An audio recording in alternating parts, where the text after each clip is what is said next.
I feel like I haven't seen you in so very long. I mean, I know you were on Happy Hour the other day, but still, like, forever. Hug. Hi, nice Doing- to see you. Yeah, it's been a long time, too long. How are you doing? I'm good. I'm super good. Feeling good. Work is good. Life is good. Lots of creative projects. Um, Getting ready to go on my annual camping trip. Mm-hmm. So just like clearing my desk and getting ready to be out in the wild for a couple of weeks. I go mushroom hunting with my friend in Northern California. Um, so everything's good. Yeah. That sounds really great. And you're going to be at GFEL G fell. Is in that the Portland? gathering in Portland? Mm-hmm. No, I'm not going to be able to make it, unfortunately. Oh, I have a friend's wedding that came up last minute. I had every intention of being there and actually planned my camping trip to go north to Portland and back instead of the usual route south. But then my best friend's wedding came up. ah, So unfortunately, or not unfortunately, but mixed feelings about how that needs to take precedent. hello, Floor. Hi, hi. What's up? Oh, just same old, same old.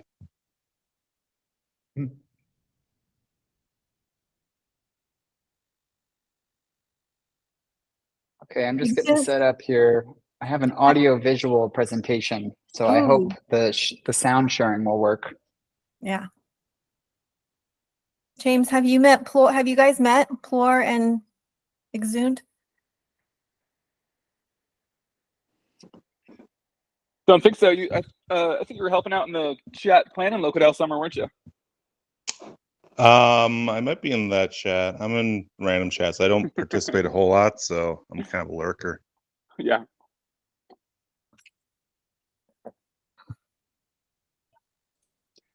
Flora is a homie from Raid Guild and a big contributor to the Pluriverse project even before it was the Pluriverse project. Was part of the original comic team. It was also Plor and I that did that recent trilogy on I can't even remember what it was called. Deuce and Din and reciprocal networks for artists that you may or may not have seen. Plor was a big part of that. And Chonies. Plor is like the greatest for Chonies. But yeah, Christina, we should be looking at we should be taking a look at what Travis just mentioned actually for the zine stuff we were discussing. Mm. Sounds great.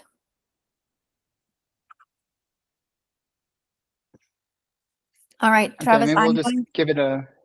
Oh yeah, go ahead, please. Yeah, it usually is like 10 minutes in when people start like filling up. I obviously kind of like blasted yours all over. And then so I'll just be like, I'm just gonna not do anything and hand it to you. If that's okay. But I'll manage to like make sure we don't have trolls and stuff. Yeah, that's okay. Also, all trolls are welcome as long as they don't say anything violent. And even then, I might entertain it. Okay, so let's see. Let me try to first present my screen. So if I share a tab, it looks like audio will go with it. So let's see. Hopefully you are seeing my slide deck and you are Yep. not seeing my notes. Is that correct? Yep, just the deck. Okay, well, yeah, if you're telling me to start, I can totally kick us off.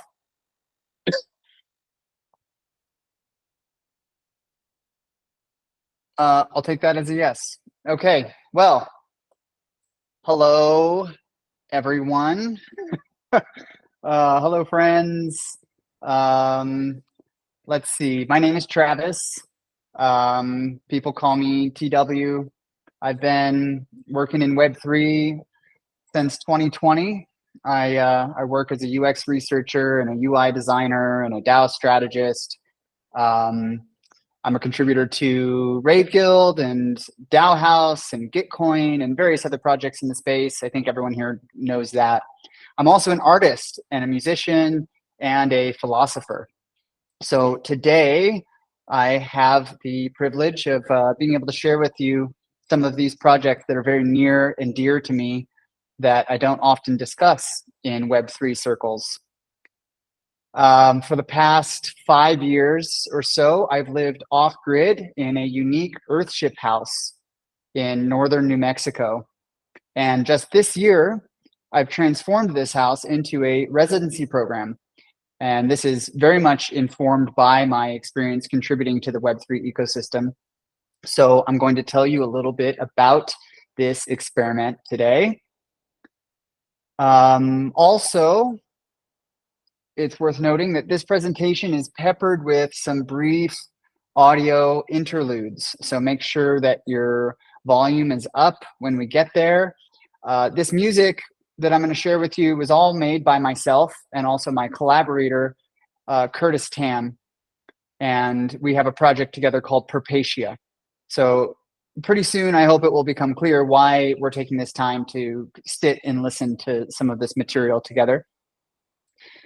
But before we get to those details, allow me to provide you a very quick overview of what we're going to cover today. So the first part of this presentation, we will question the context of this symposium itself, specifically the local or these practices of localism. And I know this is now the end. I believe this is actually maybe the final talk of this, what I believe is over a month long of talks. So certainly this concept has been thoroughly unfurled at this point, but I would like to take a little time to explore this problem space in my own way and maybe attempt to reconfigure some of the meanings of this term and this concept in relation to creative work and the broader implications that an artistic practice of localism might offer or lend itself to the Web3 space. In the second part, I'll apply this concept of the local to the residency program that I've been experimenting with, that we have been experimenting with. This program is called PEERS, which is short for the 3 Ears Attenuation Residency Site. And it's currently in a very nascent state. So it's very much under development and in collaboration with the neighbors of the physical locale, as well as the attendees that have come from all over the world to help me understand what this thing is. So I'll try to illustrate how the TIERS program serves as a site for experimenting with locality across both physical and digital realms. And in the third section here, we will discuss Perpetia, which is a multimodal performative project that performs an ontological practice of locality. At least that's how we think of it. So I'll briefly mention how Perpetia works with these ideas of locality specifically in various ways, and particularly within the realm of our interest in the sonic and sensual praxis in exploring the expanded field of awareness. And then finally, in the fourth section, I'll try to speculate some, we'll see how the fourth section goes. This is all an experiment. So I'll try to speculate some potential applications of these ideas towards the technosphere and try to connect some of our learnings with the decentralized and autonomous technologies of the Web3 space specifically. But before we begin, we've already begun, so after the beginning, but again, before we begin, let's just take a minute to pause and listen.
Okay, yes, I see a question. This music was recorded at Tears, and I will touch on that again in a moment. But first, I would like to address this concept of the local, of localism, and things pertaining to locality. This is the prompt that we were invited into the context that we find ourselves in today. So I propose that the idea of the local designates a partitioning of space. It's the threshold surrounding and identifying a self or an entity, the space that defines and individuates personhood. In this current strange and surreal socio-political climate that we find ourselves in, I believe that the grand narrative of localism really begins with identifying this threshold of the self as a body, as an agency, as a singular mind, and extends outwards from there. So this extension constrains a discourse regarding where subjective spaces begin and overlap with each other in the world. It forms the basis for inevitably politicized discussions around ownership of personal space, familial territories acquired through violence and passed down through genetic processions, the formation of arbitrary nations and states, along with all of their jurisdictional power dynamics. The colloquial usage of locality identifies this threshold of individuation and extends outward into the world, onto the world. It's composed of overlapping layers of these variously privatized, yet always already shared spaces.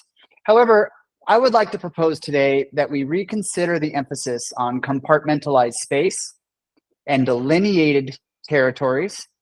And instead of using these spectral thresholds as an impetus for scrutinizing outwards, we might choose to peer inward toward the root of a common tether, towards a shifted foundation of the once universal become pluriversal.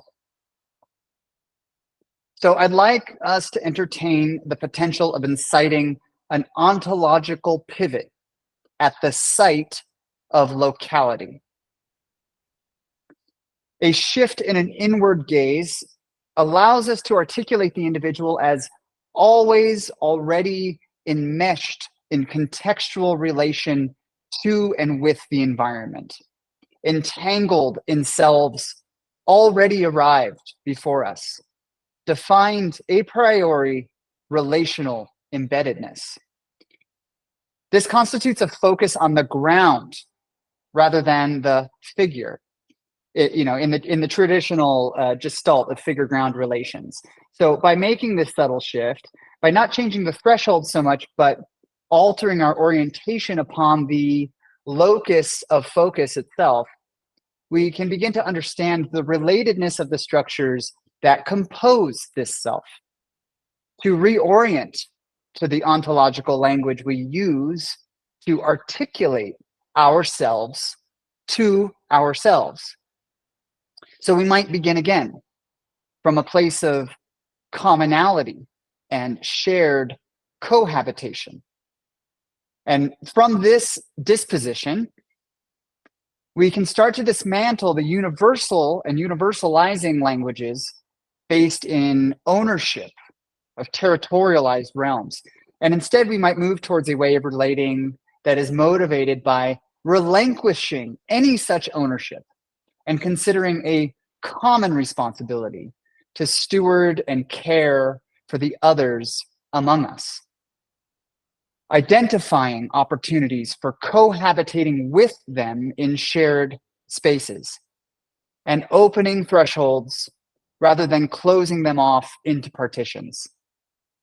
This approach, I think, allows us to occupy a more porous and diffuse relationality with each other, with any other for that matter, and especially those that might defy identification as individuated persons at all. So this offers a much more, I think, fruitful and generative way of thinking about local proximity. So allow me to repeat this phrase, the locus of focus. This playful semantic turning reminds us of the Latin origin of the term local, locus, a site and a place of focus. So the local begins as a site of intellectual positioning before it becomes an externalized relational dynamic between bodies and spaces and places. We should consider the locality of our intellectual communities, the often disastrous, disembodied, mimetic echo chambers we find ourselves in, or rather are often losing ourselves in, and consider how locality in this context can be both a generative and limiting factor, providing the constraints of our capacity to perceive self and its relations. So locality is a physical and physiological and philosophical site of contemplation, a locality of body and intellect, of repositioning and dispositions. This is admittedly a rather metaphysical take on locality, as you know, who you are and who you tend to find community with unconsciously adds layers to that flickering self in question. And to this extent, locality might not be the preferred or ideal starting point for these meditations. The context of this term seems to be an attempt to bridge the gap between the dissociative and alienating territorialization that arises from disembodied media. So the ubiquitous screen mediation and the symptoms of dissociative alienation that result. And I think that the hope is for a kind of reconciliation through a return to the physical, somehow going back to the land, touching grass, as they say. So yes, this dichotomy is admittedly and uncomfortably metaphysical and somewhat counterintuitive for me. So we need to address and reconfigure it together. But going any deeper down that path is beyond the scope of this presentation today. Still, it is important to raise these points, I think, and even if we don't resolve them, by addressing locality from these multiple perspectives and including the potential limitations of the term, we open up a space for further contemplation.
Okay, part two.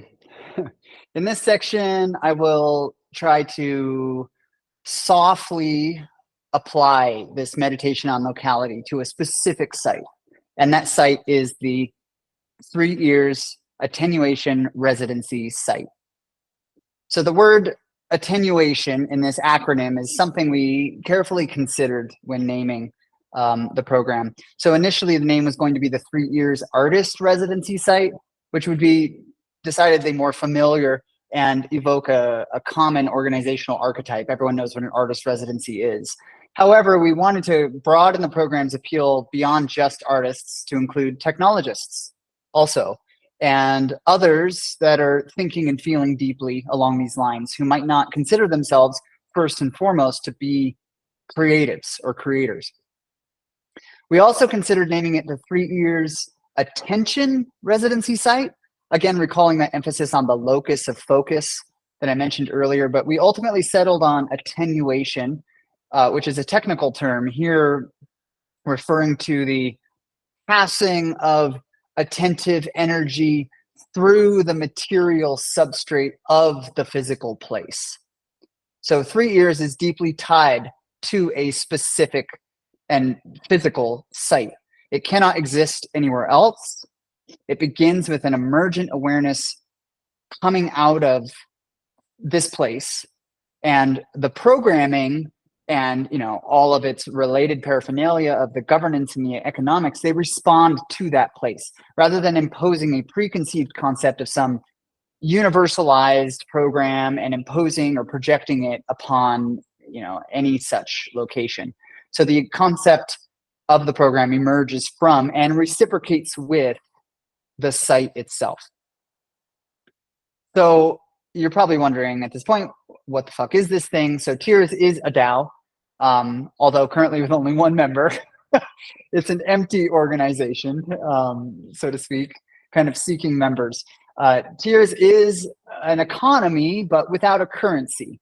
So far, all of the transactions have been based on reciprocity and mutual trust, although we expect that to evolve in the future. And Tears is a model, but maybe without a business just yet. We are exploring shared and collective stewardship based on alternative models like potlatch and generosity, and just generally keen to incubate a pure potentiality. But mostly Tears is a test site, I would say.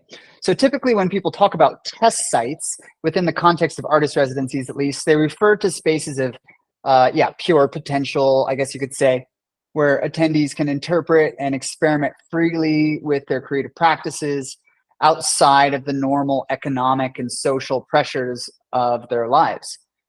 And while this is also true for the 3 Ears program, we also wanted to encourage experimentation with the architectures of the program itself. So as an artistic and attention and attenuation test site, Tears invites attendees to explore all these thresholds of the land and of the house and of the surrounding community, which are all constantly in flux. So we encourage experimentation with also the thresholds of subjectivity and individuated identities of the residents themselves in relation. There's an opportunity here, a very unique opportunity, I believe, to question and experiment with and explore these variables in a way that is existentially unique to this specific place.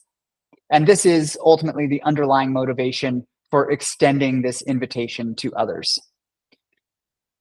So we like to think of this as a gift that we are extending. It's a gift of space, time, silence, and solitude. The sole expectation is that residents will treat this gift with humility and curiosity. So while the site is deeply rooted in its unique locality, it also paradoxically kind of provides experiences that I think are applicable beyond its borders, beyond its locality. So we might frame this as a kind of experience of resiliency. And resiliency is a keystone concept for us. This feels particularly pertinent and prescient in relation to the cultural milieu that we find ourselves in, characterized by, again, this disorienting relational dynamics with technology that often lacks grounding principles and leaves many people adrift in a sea of spectacle and fetishistic desire. And the Tears program tries to offer an anecdote, a chance to reflect on our cultivation of resiliency. And it does this by encouraging participants to keep tabs on the energy that they're exerting upon these outlets and how they are modulating their own mediated signals.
Okay. So let's talk about Perpetia a little bit. Perpetia is a project that has been a core part of my collaborative work with artist Curtis Tam for over 15 years. It has become a multimodal container that is central to our shared language and understanding as friends between me and Curtis, as artists and also as coordinators. Our activities have deeply informed also how I show up as a DAO contributor. So to be more specific, Perpetia is, it's mostly a musical project. It's a fusion of our combined, although not always shared, interests as artists working in this expanded field.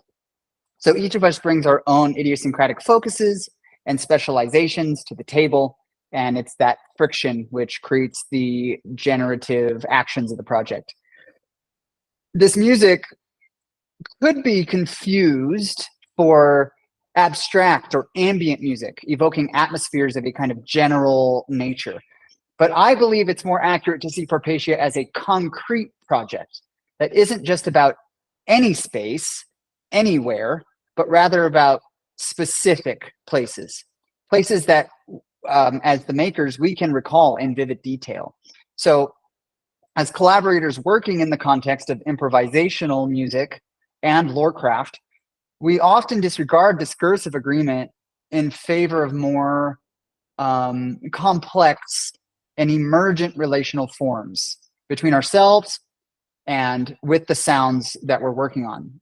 So however ambiguous the scope or parameters of our speculative music can be, it can only be said that a search must determine it. And it is through searching and feeling into new musical epistemologies that this work gets done.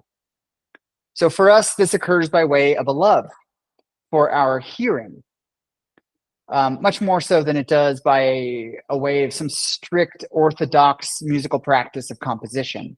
So we possess a love for participating in our own project, and the success of that we judge by how much the end result challenges our own expectations of what we're up to. So these elements, the concepts, the music craft, and also the resulting artifacts dynamically form and inform each other. This process has been infinitely perplexing, I have to admit, and also very tantalizing for us. It's not about creating change for the sake of change, but rather change in pursuit of a goal that seems to be constantly shifting, even as we are perpetually approaching it. So Perpetia is a spatial practice. One might say it is a praxis of localism as existential agility, constantly reconfiguring our roles within the collaborative nature of the project itself. And this is a formal resiliency, it is the formal resiliency of the project that allows us to adapt to whatever environment we find ourselves in. So when Curtis and I spent time at the Tier site in June of this year, working on music together, we were able to bridge some of the compositional interests of the project with the specific qualities of that New Mexican landscape. And this experience at the Tiers program has brought me to ask a couple of questions about the nature of our experience there. So first, is there an ideal project? Is there an ideal project for the Tier site or any program like it? Like, is this place suitable for just anyone practicing any kind of attention, or is it perhaps better suited to residents seeking to increase the acuity of their concentration in particular ways? And somehow Perpetia seemed to touch upon this tension. Secondly, I find myself wondering how might the Tiers site serve as a platform for supporting more pedagogical intentions. So basically not just to shimmer as a sensuous manifold for reflecting our romantic and ephemeral experiences, but to also serve as an archive for formalizing learnings that can then be perpetuated, so to speak, even after the residents have left.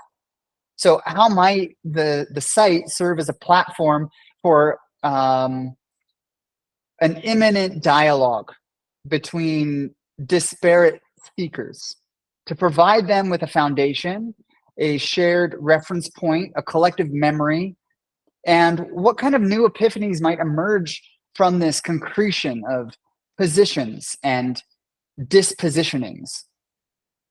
So for us, the site served the opportunity, or it provided the opportunity to see this kind of unconscious hierarchy of priorities in our own collaboration. And it enabled us to direct our music making process more intentionally, highlighting qualities that have been present all along, but only really became apparent in the specificity of the Tears site. So as musicians and artists, we find ourselves drawn to these negative spaces generated through our work, the emptiness, the silence, the withdrawal from the world.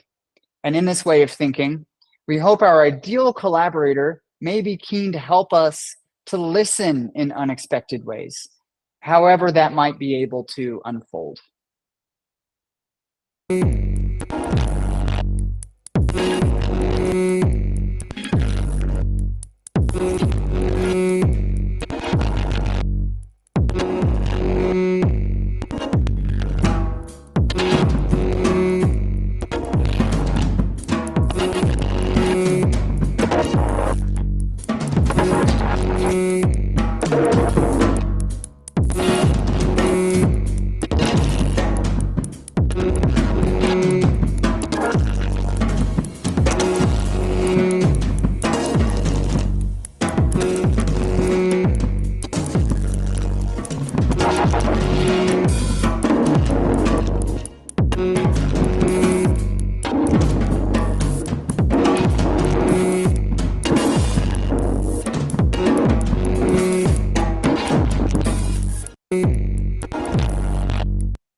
Okay, in this concluding section here, I'd like to just provide a little space to reflect on how Web3 might make sense of some of the ideas that we've been discussing. So I'm sure that's probably on some of your minds, like, what the fuck does this have to do with the crypto stuff that we're building? So at the beginning of this presentation, I mentioned my desire to invite a reorientation on some perspective, to question the making of a space that allows for that kind of reorientation, and the need to move towards actionable steps to disseminate this ontological reconfiguration to others. This framework does propose a challenge to the kind of banal and deeply flawed meme that we've all heard, that tech makes the world a better place. So I really want to question, what does making refer to in this context? Who composes this world we are agreeing on? Where is this place? Like, what is better in this context, and for whom, and at what cost? So if we don't define these concepts at a higher fidelity with careful acuity and subtle agility, I believe that we risk perpetuating more harm rather than achieving any semblance of good.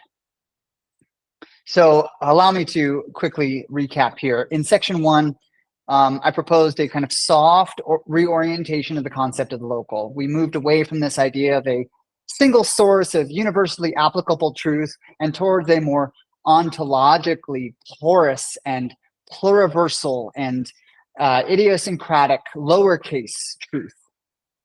This shift is crucial for any project aiming to manifest worlds in a manner that does not perpetuate the ontological violence and harm that runs rampant in many physical and virtual worlds.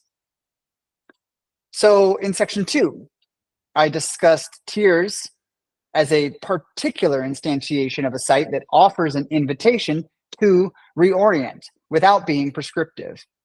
So tiers provides a spaciousness that is not already thoroughly territorialized. And this invitation into a shimmering potentiality hopes to support and inform a communal praxis for how we might redefine these virtual and physical spaces alike, like, and especially how they interface with each other. And then in section 3, I briefly presented Perpetua, this project that we are increasingly aware, we're increasingly aware of the importance of its malleability, of the importance of defining the nature of the project itself in a manner that allows for this flooding in of possibility without being absolutely predetermined from the start. So as I mentioned, Perpetua is a kind of practice of agility and resiliency, of sensing the entangled relations of ourselves and our networks, our tools, and our outputs. And it's the kind of project that enables an ontological shift that we hope will scale to a broader technological practice.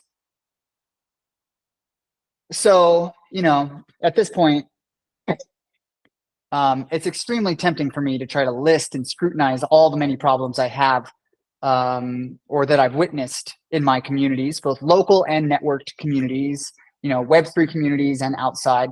But for the sake of brevity and in the spirit of this kind of ineffable atmosphere that I'm trying to generate here, I will instead leave you with just some simple contemplations to interpret however you will. I basically have been trying to invite you to consider this locus of focus also within our organizational design strategies. So we might consider organizing around alternative definitions, generative dissensus, and joyful disagreements. We might consider organizations that incubate alternative ways of worlding. We might consider becoming softer, more subtle and supple, more existentially agile and resilient. We might consider reorganizing ourselves before trying to coordinate to reconfigure our organizations. You know, reorganizing ourselves before reconfiguring our organizations. We might also reconsider reframing this purely deterministic and rational architecture, heroicizing exclusionary empiricisms and deploying all these disembodied analytics, and instead, you know, entertain the idea of allowing in an influx of absurdity, of poetics, and staying open to shifting our perspective. We might consider a move towards more provisional, tentative, exploratory, and highly attenuated attention practices in ourselves, in our relationships, and how they scale to our organizations. We might consider a return to this locus of focus, to dedicate our material and attention resources towards designing better questions and avoiding these oppressive answers. So all of this that I'm proposing, this constitutes, I think, a practice of humility, a humility to exercise our individual and collective agency to become pliable and adaptive.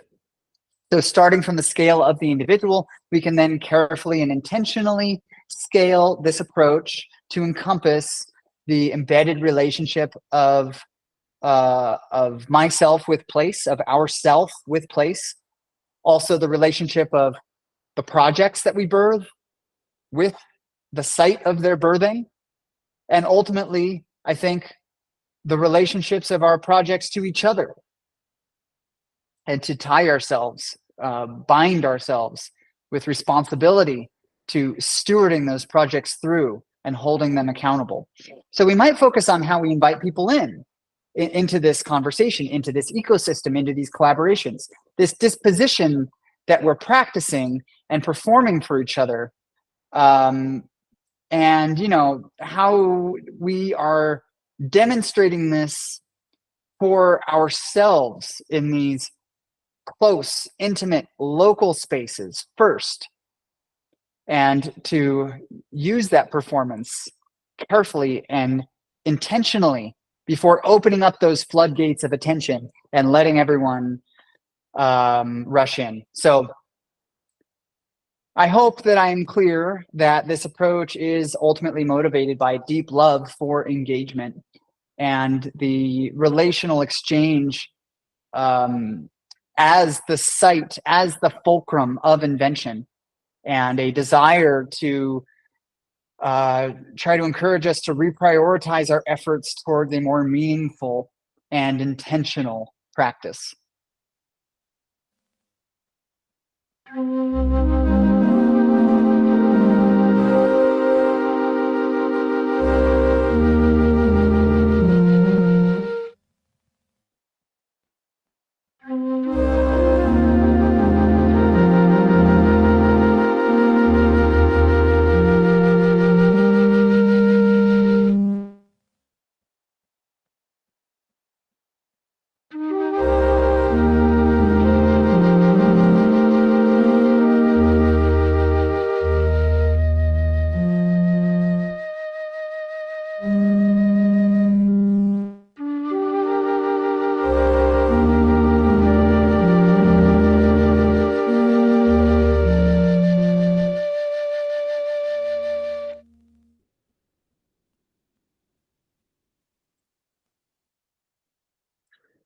Okay, that's the end of my presentation.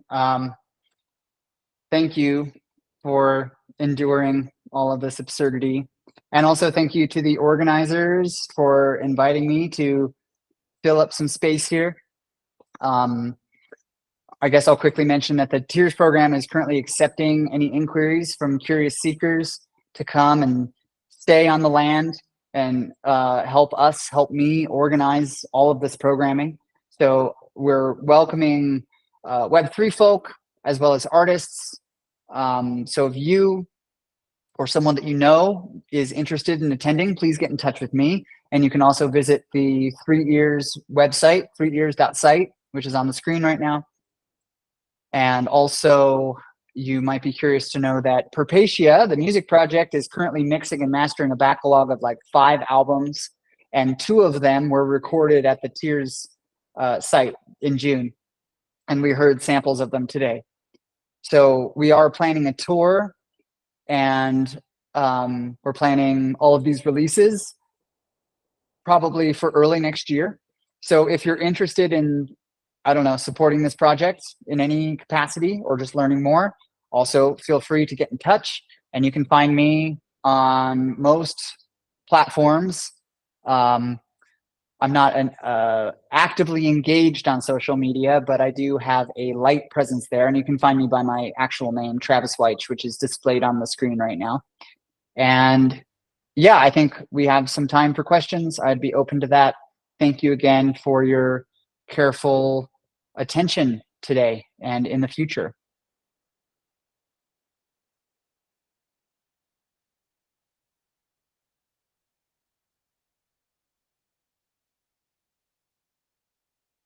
Does anyone have any questions on any subject at all?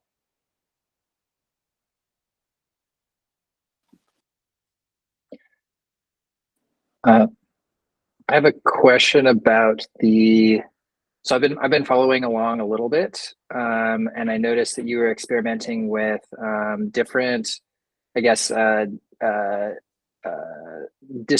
voting distribution models. One of them being like a yeeter. This other like kind of wasn't much. I've been eyeing it, and I kind of plan on dabbling a little bit because it's just kind of I'm on kind of on the outside looking in. It's like a very interesting project in space to me, but I'm not like able to like jump fully into things right now. So just kind of from the outside looking in, like what are you, what should I expect? What should we expect? Like, what are you experimenting with? If I want to be a part of this moving forward, what is that going to look like?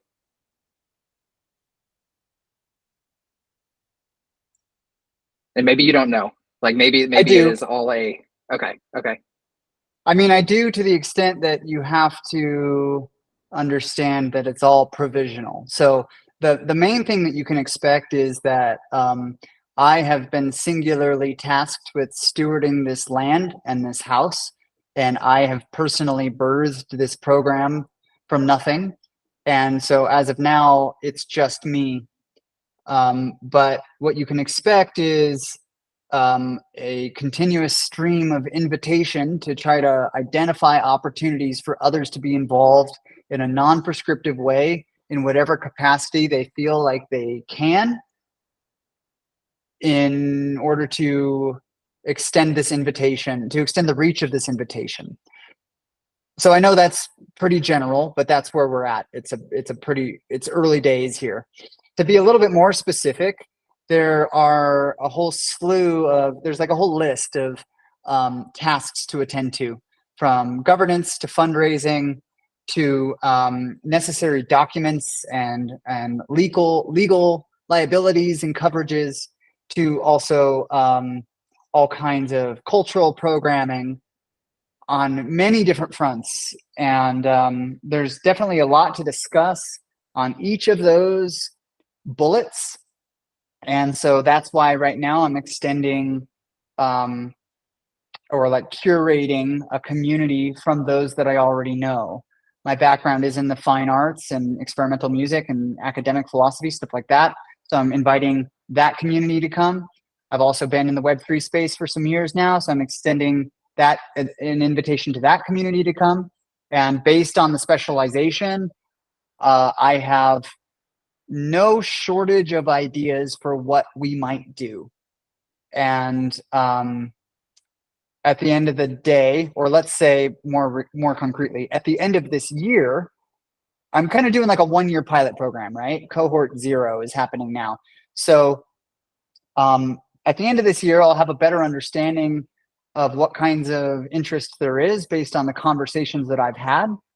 And we will make some steps based on that. There at this point is very much a high likelihood that that realm of potential, there's just that realm of just so much possibility is more than anyone can fathom. And they don't know how to be involved, and it's just intimidating and etc. So I understand that I have a responsibility to try to articulate and to carve out bite-sized chunks in respect for people's time and attention. And then on the other hand, the trick to that is I am very much dedicated to not predetermining and prescribing how it should be done, only providing suggestions for how to make the stewardship more impactful. So I hope you don't feel like I'm evading your question, but No. again, I hope that you glean from this presentation the need to practice this kind of existential Aikido and take it as it comes. Maybe just maybe the answer is like engage where there is opportunity to engage, and it is all emergence, and things will happen as it happens. But maybe more specifically, like I'll ask you, like, should I eat? I think of all the things that I'm up to, the fundraising is the thing that I'm most sheepish about, the most insecure about. I hate money. I hate taking money from people. I hate the responsibility and the debt that comes from that. So it's the least of my concerns, and I would say it's probably the lowest value, lowest impact form of participation at this point. So the answer is yes, by all means. And also, if you are curious to be more involved, let's talk and we'll figure out how to craft a path that's specifically tailored for you. Nice. Cool. Thank you. Sure. Thanks for the question. I don't know if PDX'd out. Christina, are you raising your hand? I am. First, Travis, thank you. That was like obviously very much you coming out. It was beautiful. There's a lot of talking over these weeks, and this was much more than talking. So Thank you. And then also, I don't consider myself an artist, but I like to write. And so when you kept referring to solitude and engagement, I don't know, maybe I just want you to kind of like elaborate on those two in the site. Yeah, I can do that. Solitude is a huge aspect of this experience. It's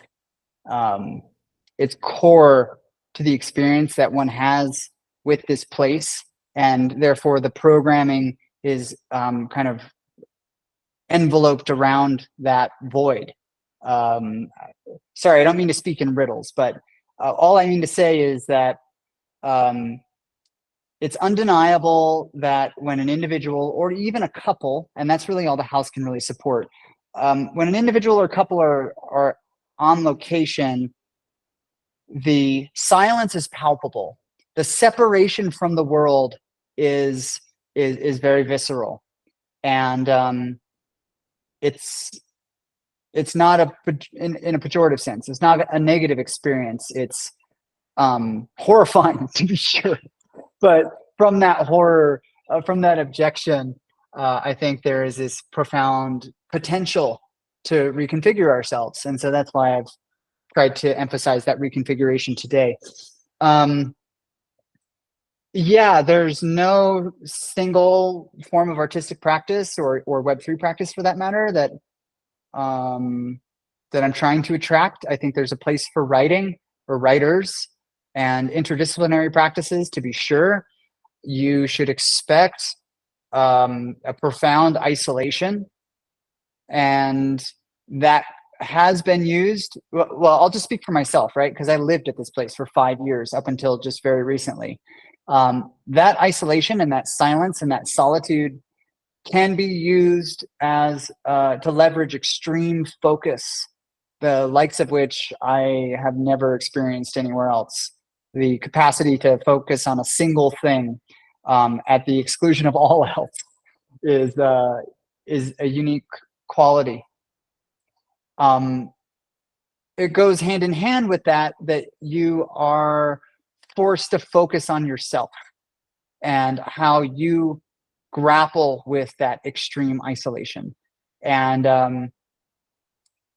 that will undeniably and unavoidably infuse in any project that you bring to the place. So I'm coming to slowly realize that when people have been like pitching projects, right? They have this thing that they're doing and they want to bring it here and they want to work on it here. And I feel this mounting responsibility to warn them, like, okay, you can bring it here and you can focus on it here and it will be really good for that. But also you should be prepared for it to break, because you're going to kind of break.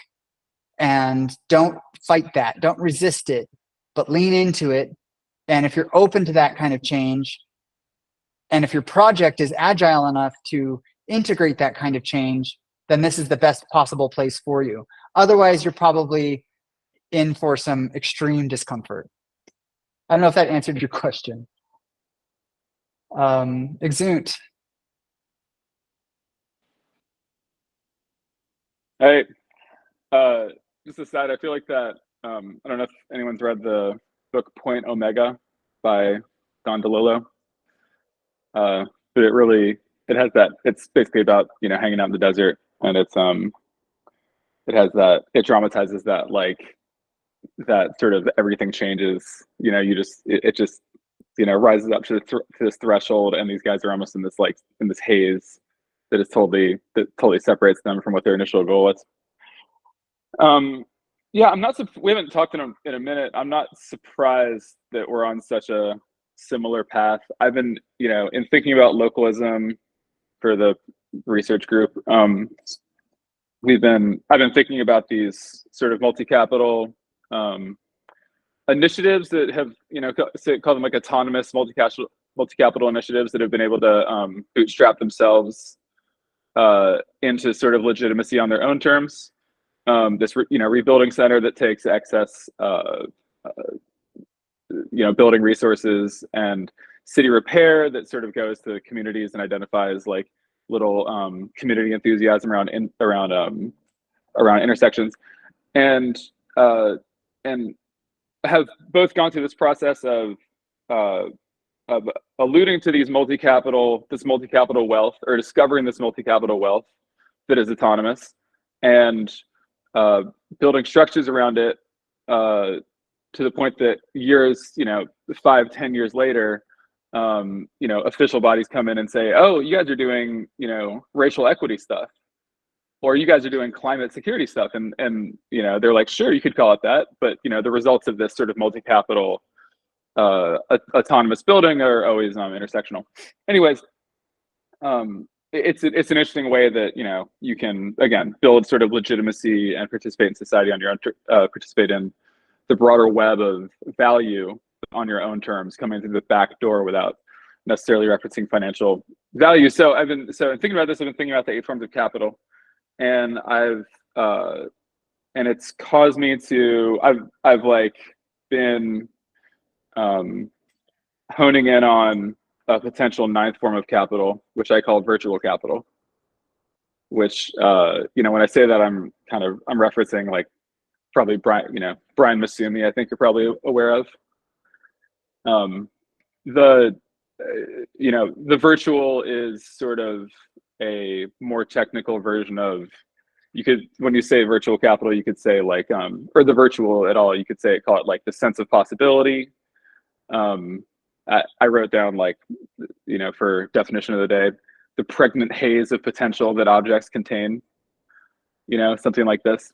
So anyways, I'll just be like, I've been thinking about this concept of captive virtual versus prefigurative virtual, and sort of looking at the whole captive virtual being, so a good example for that would be like when I think of Pentecostal, like backwoods Pentecostal, like speaking into like practices like that, really corporeal practices. I think of stuff that's very informed by the land, and I think of a prefigurative, self-referential kind of savage, virtual kind of savage experimentation with the possible, and engagement with that sort of haze of the possible.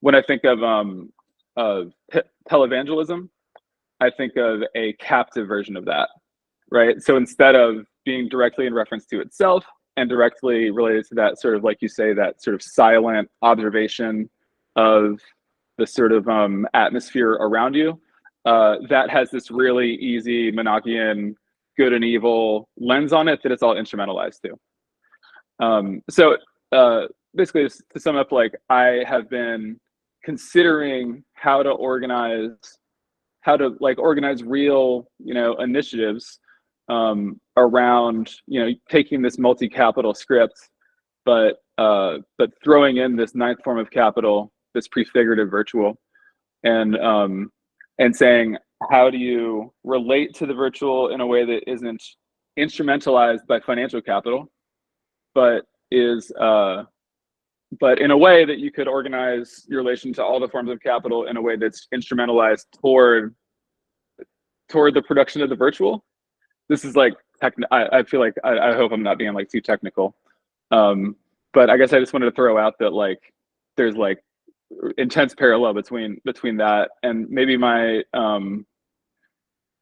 maybe like a more pointed question would be like, please feel free to respond or ask it or whatever you think about all that. But my more pointed question is, when you're saying like pure potential, like, what are you thinking of? Like, how are you playing with that? It sounds like we're talking about the same thing, but I'm curious where you're at with it. Sure, or pure okay. possibility, I think you said. Sorry, go on. Yeah. And it's that purity that is the tricky thing that I am squeamish about, because it sets up that metaphysical dialectic, which I tried to highlight a little bit. It's kind of like the necessary starting point, but also a very unsatisfactory one. I think I can answer all of that in one sweep. Let me try. I would say I would say some things. First, I find akin to kind of a Kantian metaphysics, I find the 8 forms of capital, or maybe 9, however many forms of capital, to be useful as a model, but ultimately deeply flawed and unsatisfying. I personally would not choose an economic model as the first or foundational model for all value flow, for all flow, for certainly a human disposition in the world. So there's certainly something there that we could unpack. Since you brought up Masumi, who I am a big fan of, for those that don't know, translator of Deleuze and Guattari's Anti-Oedipus and the Thousand Plateaus, and also a really accomplished critical thinker in his own right on many different, very important topics from identity. And really, I think of Masumi as a philosopher of thresholds. And he wrote a book called Parables of the Virtual, Parables for the Virtual. I can't remember. And just to riff on that title, I like the parable as a form for approaching the virtual. And I think you are evoking that with the mention of Pentecostal and evangelical. Basically, a parable is like a story, right? It's a story that imparts a kind of moral agenda, or moral, I don't know if you'd say like a moral lesson. It's pedagogical, to be sure.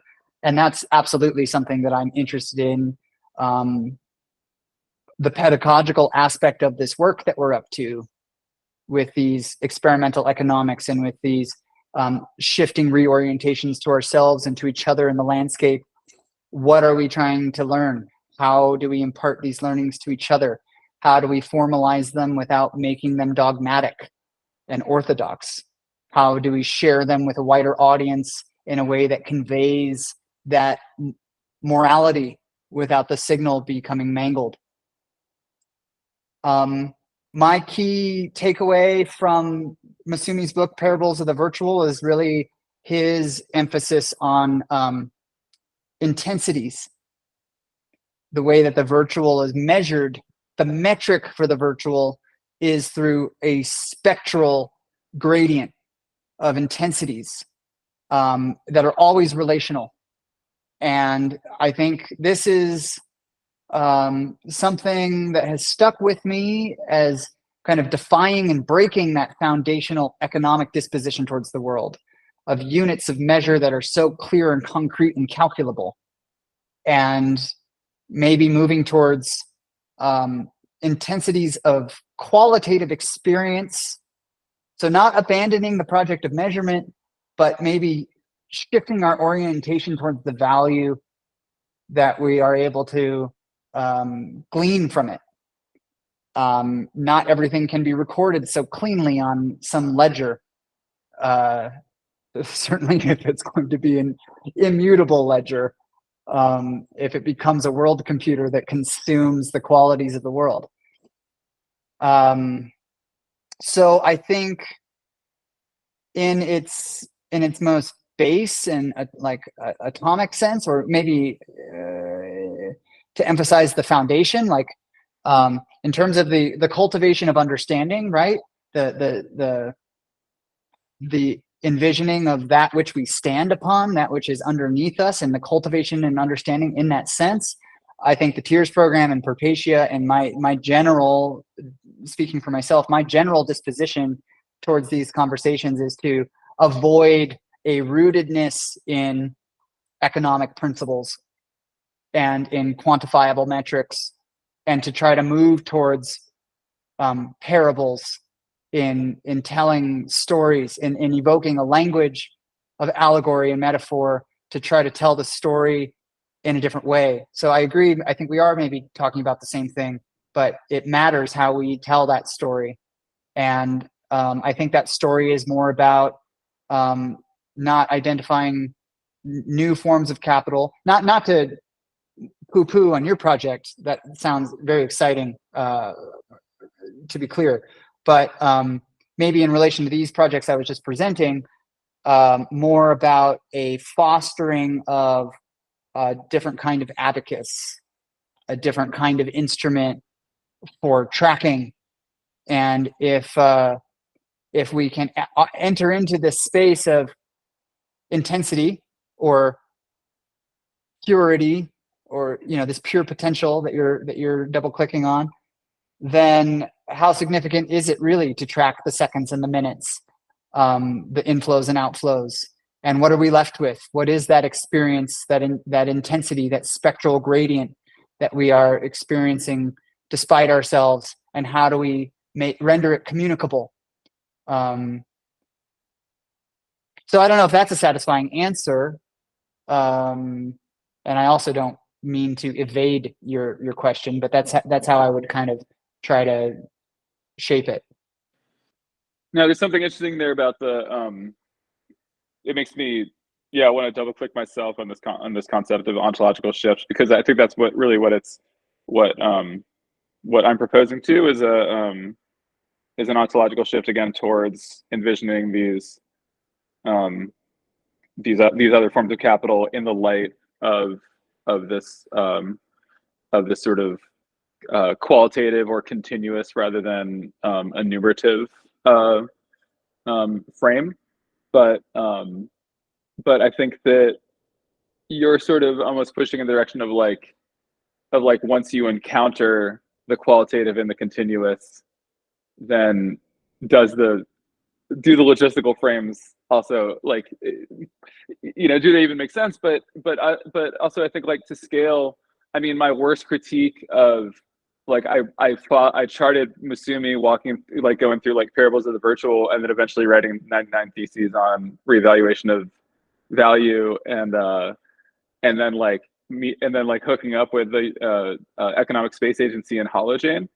And I was like, oh man, this is so exciting. And then he built a fucking art project, and that, not to poo-poo that, right? But but I kind of was like disappointed, because it seemed like it was going in this real direction.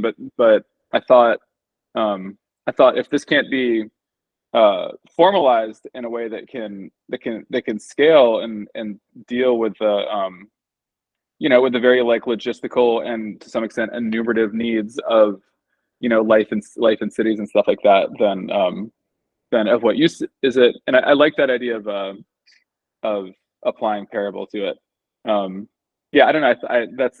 It's a really, and maybe that's another, like, sort of element of the local too, is the difference between, like, what this kind of thing means in a city, where like looking at like city repair, or what I was talking about before, versus what this sort of thing means in a space of isolation, and in sort of a different tone that, like, the land or the setting kind of demands or commands, is like another element of, like, the pluriversal, or the the different types of realities that those landscapes represent. Yeah.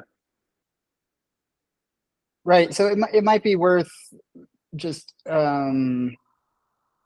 maybe saying a few words about this ontological turn, this ontological pivot, which in the presentation I tried to describe as a simple, at the risk of being highly reductive, it's basically like changing one's own mind, seeing the world differently, a subtle shift in perspective.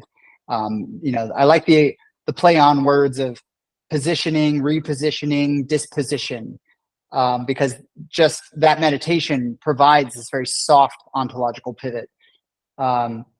We can think of ontological pivots at a larger scale historically being like paradigm shifts, right? Like in an extreme extent, like a revolution in thought. But I believe that paradigm shifts are an accumulation, like an avalanche effect of many small minor shifts that mimetically build up into these more gargantuan hyper objects that ultimately teeter over some kind of fulcrum, of which that like the threshold is really just like these constraints, these limitations on our own understanding, like metaphysics, for example, which maintains this rigid separation between what, like the spiritual or the transcendental and the embodied, the physical, for example, this dichotomy, this rigid dichotomy. So like if you think about like the Copernican revolution, not to get too deep into this or anything, but like what was that? It was like in Copernicus's age, the Earth was the center of the universe, right? What is that, Ptolemy or some shit? And then so the Copernican revolution is like the realization that the universe still is what it is, but our understanding of the model now has the sun in the center and the Earth rotating around it. And that shift changed nothing and also changed everything. That's an example of an extremely radical ontological pivot. I think that's often quoted. I mean, there's similarities to this throughout philosophy, throughout all disciplines, really, right? If you think about it, if we all think about it, like Kant, for example, who is like seems to be either the hero or the sworn enemy of various continental philosophers for inciting his own kind of ontological pivot. And what is Kant's pivot? It's like basically there is no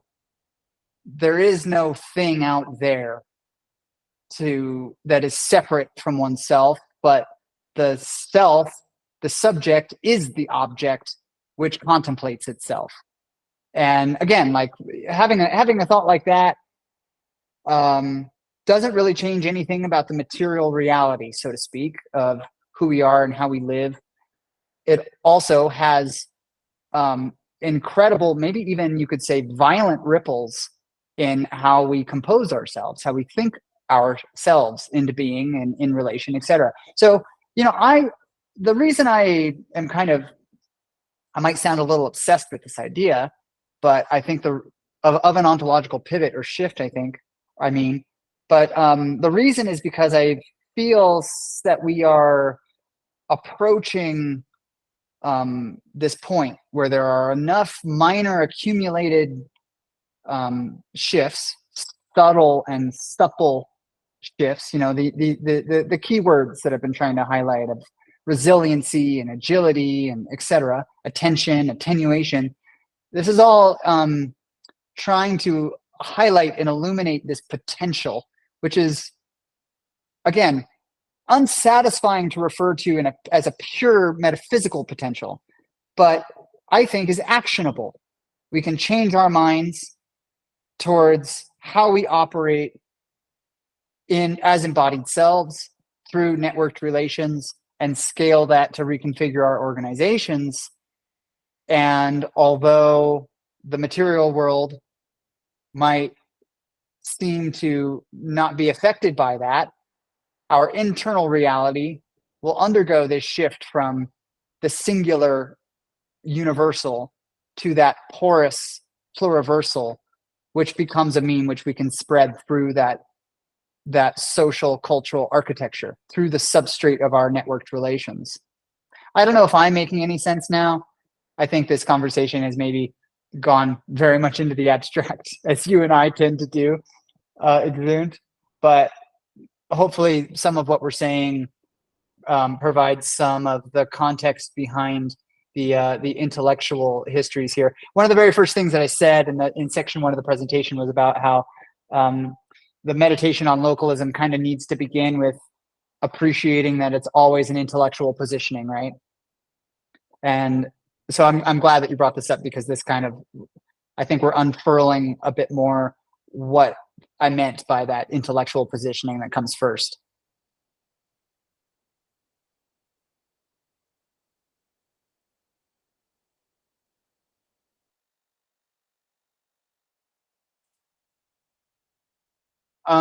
Does anyone have any other questions or comments?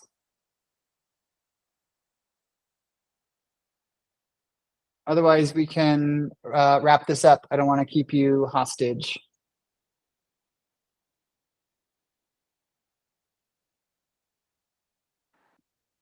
Good stuff. Yeah, thank you for speaking and for the presentation. It's great. Oh, I want to add that there is one more talk, I believe, on Sunday for the final talk, and then I think on Monday we are in early stages of planning, or not early stages, but we are planning a evening, sort of just like capstone, like let's hang out and talk about this whole 6-week thing, for Monday evening, or Monday evening Pacific time. Yeah.